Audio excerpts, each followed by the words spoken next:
My name is Nina Smith, and I'm 29 years old. If you met my family, you'd probably think we were close. We look functional from the outside. Group photos on social media, polite smiles at gatherings, holiday cards sent on time. But what people don't see is how carefully the roles were assigned in our house, and how early I learned which role was mine. I was never the favorite. That title belonged to my older sister, Marissa. To my parents, Marissa was brilliance personified. Everything she did was framed as impressive, even when it failed. Her mistakes were learning experiences. Her bad decisions were temporary setbacks. She was the future, the investment, the child worth protecting at all costs. My younger brother Lucas had his own kind of privilege. He wasn't expected to excel, just to exist without consequences. If he messed up, it was brushed off as immaturity. If he needed help, it appeared instantly, no questions asked. And then there was me, the middle child, the reliable one, the one who filled in the gaps quietly and without complaint. I was useful when something needed fixing, carrying, organizing, or smoothing over. I learned how to disappear in plain sight. Over time, I stopped expecting fairness and focused instead on surviving with my dignity intact. Independence became my shield. Silence became my armor. So when my mom called me last week and asked me to come over for a family catch-up dinner, my first instinct was to say no. Her voice was too bright, too rehearsed. "It's been so long since we were all together," she said. "It would really mean a lot if you came, Nina." Every family dinner followed the same pattern. Marissa dominated the conversation. Lucas cracked jokes. My parents nodded proudly. I existed on the sidelines, spoken over or dismissed with a quick, "That's nice." Still, something in my mom's tone felt different, calculated, like she was reading from a script she'd practiced. Against my better judgment, I agreed. Walking into my parents' house that evening felt like stepping into a place frozen in time. The same dated curtains my mom refused to replace. The faint scent of my dad's cigars clinging to the walls.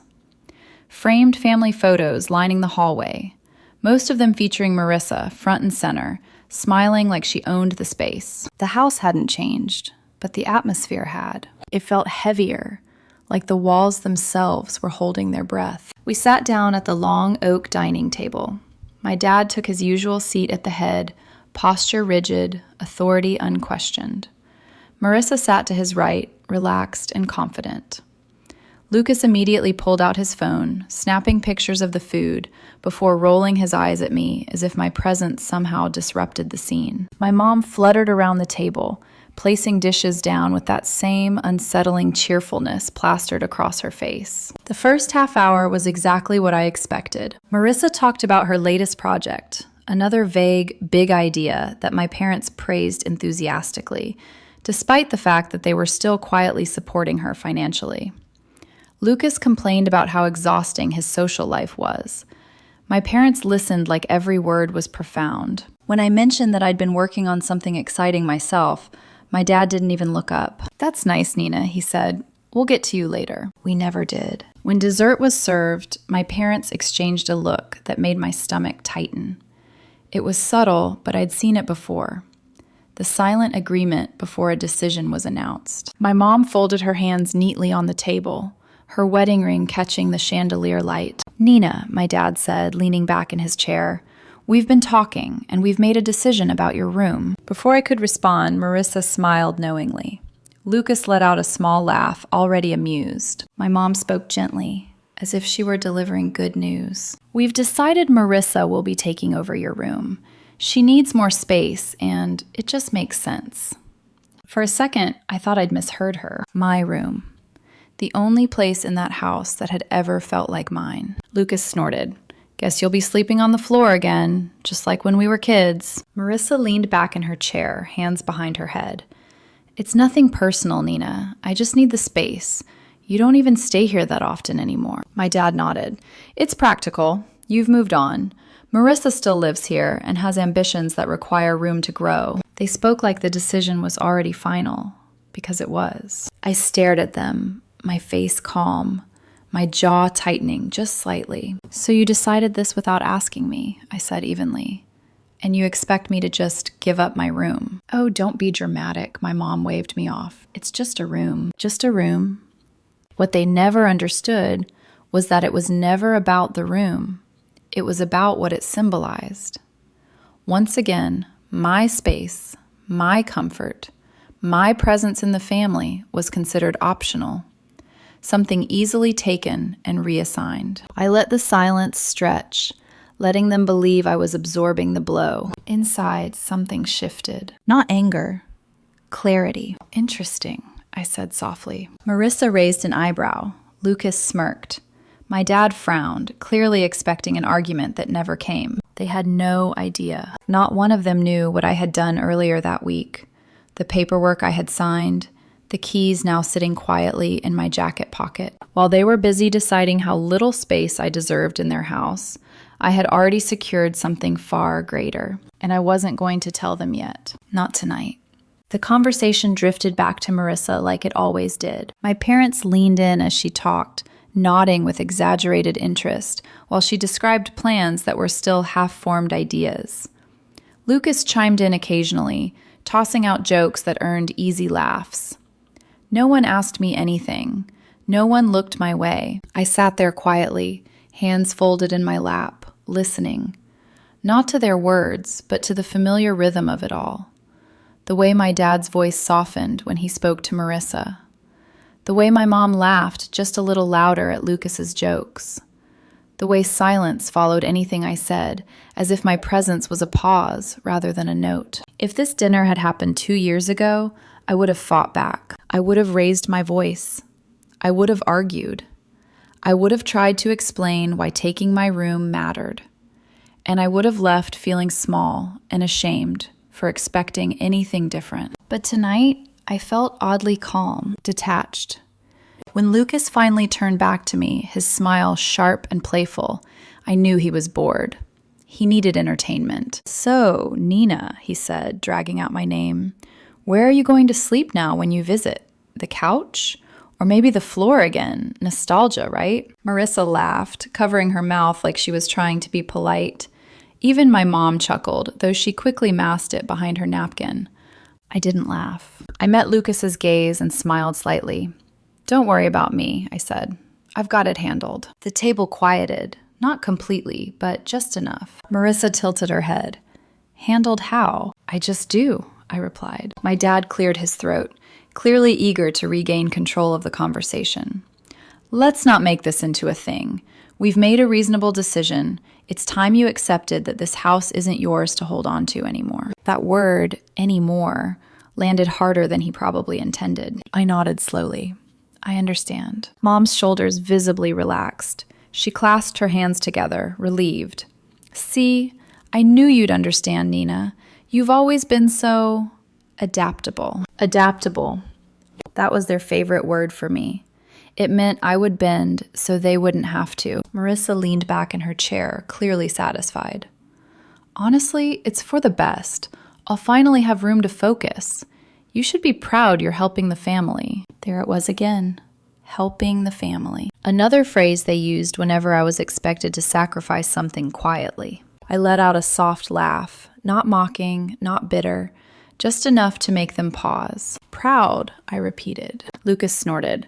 "Come on, Nina. Don't act like this is some huge injustice. You never really needed the space anyway." That was the moment I decided I was done listening. I reached into my jacket pocket slowly, deliberately, feeling the cool metal against my fingers. The movement caught my mother's attention first, then my father's, then Marissa's. I placed the keys on the table. Not dramatically, not forcefully, just enough to be seen. The sound was quiet, but in that room, it was deafening. Marissa frowned. "What's that?" I didn't answer right away. Lucas leaned forward, squinting. "Are those keys?" My dad's eyes narrowed. "Nina?" I rested my hand lightly beside them. "They're mine." My mom's smile faltered. "What do you mean they're yours?" "They're the keys to my house," I said calmly. The silence that followed was different from before. Heavier, sharper. Like the air itself had shifted. Marissa blinked. Your house? Yes. Lucas laughed once, loud and uncertain. Okay, that's funny. You're joking, right? I closed on it earlier this week, I continued, all paperwork finalized. My dad's chair scraped slightly as he straightened. You bought a house? I nodded. I did. My mom's hands trembled as she reached for her water glass. But you didn't tell us. No, I said gently. I didn't. Marissa's smile vanished. Since when do you make decisions like that without talking to us? I met her eyes evenly. Since I realized I didn't need permission. Lucas scoffed, but there was less confidence behind it. You expect us to believe you just bought a house out of nowhere? I've been planning for a while, I said, quietly. My dad's voice hardened. That's not how family works, Nina. Big decisions like that are mine to make, I interrupted, still calm. Especially when they don't affect anyone else. Marissa crossed her arms. So what? This is your big reveal? You're trying to prove something? No, I said. I'm explaining why losing my room doesn't matter anymore. The realization spread slowly across the table. Lucas's grin faded. My mom looked stunned. My dad's jaw tightened. You're saying you don't need this house, he said. I'm saying I already moved on, I replied. Marissa's voice sharpened. So you're just going to rub it in our faces? I shook my head. I didn't bring it up. You asked where I'd sleep. My mom leaned forward, confusion and something like fear creeping into her expression. Nina, we didn't know. If we had, you still would have made the same decision, I said quietly. No one argued. I stood up, smoothing my jacket. Marissa can have the room. I won't be needing it. My dad looked unsettled now. You think a house changes anything? I met his gaze. It already has. Marissa's voice dropped, tight. You're going to regret this. You always think independence makes you stronger. I smiled faintly. It does. I picked up my bag, leaving the keys where they were for just a moment longer, long enough for them to really see them, then slipped them back into my pocket. I should go, I said. Enjoy the rest of your evening. As I walked toward the door, no one stopped me, and for the first time in my life, that silence felt like victory. I didn't call them the next day. I didn't text. I didn't explain. I didn't soften anything. Instead, I packed a few boxes for my apartment, books, clothes, things I'd collected over the years that actually felt like me, and started moving them into my new house. I worked quietly, methodically, the way I always had. Only this time, I wasn't cleaning up someone else's mess. I was building something that belonged entirely to me. The silence from my family stretched on for days. No apology, no curiosity, just distance. By the end of the week, I decided to do something I'd never done before. I invited them over. I didn't tell them where. I framed it as a casual family brunch, nothing formal, just a chance to spend time together. Naturally, they assumed it was about Marissa. My mom even texted me, should we bring champagne?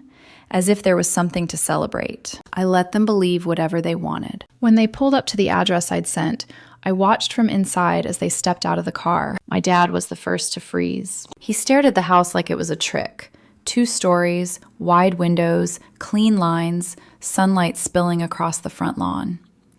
Marissa's confidence faltered instantly. Lucas stopped mid-step, his mouth hanging open. This can't be right, Marissa muttered. I opened the door before they could talk themselves out of it. Welcome, I said, smiling. Come in. They walked inside slowly, like they were afraid the place might vanish if they moved too fast. The house was quiet and bright. Open space, high ceilings, nothing crowded, nothing taken away. The living room stretched comfortably, sunlight pooling across the hardwood floors. My furniture wasn't extravagant, but it was mine. Every piece chosen deliberately. Lucas turned in a slow circle. This is yours? Yes, I said simply. My mom's hand flew to her chest. Nina, this is beautiful. Marissa dropped her bag onto the floor without realizing it. You didn't tell us it was this big. I didn't tell you anything, I replied. My dad cleared his throat. How did you afford this? I met his gaze. The same way I've done everything else. Carefully. The tour unfolded slowly. The kitchen, fully finished, functional, calm. The office, organized, quiet, intentional. The guest room, empty, open, waiting for no one in particular. With every step, I could see it hitting them. The space, the permanence, the fact that I hadn't needed them to get here. Marissa's voice sharpened. So what is this, a demonstration? I paused in the hallway, turning to face her. You could call it that. Lucas laughed awkwardly. Okay, but seriously, you didn't have to do all this just to prove a point. I didn't, I said. I did it for myself. My mom looked torn, her eyes darting between us. We didn't mean to hurt you, Nina. If we'd known, you still would have given Marissa my room, I said gently. Silence. My dad finally spoke. This isn't how family handles things. I smiled, but there was no warmth in it. This is exactly how my family handled things for years. We reached the master bedroom last. My room. It was larger than the one they'd taken from me. Clean, calm, untouched by anyone else's expectations. The windows were open, curtains swaying lightly in the breeze. For the first time in my life, my space didn't feel temporary. Marissa crossed her arms. You think this makes you better than us? I shook my head. No, independent. Lucas frowned.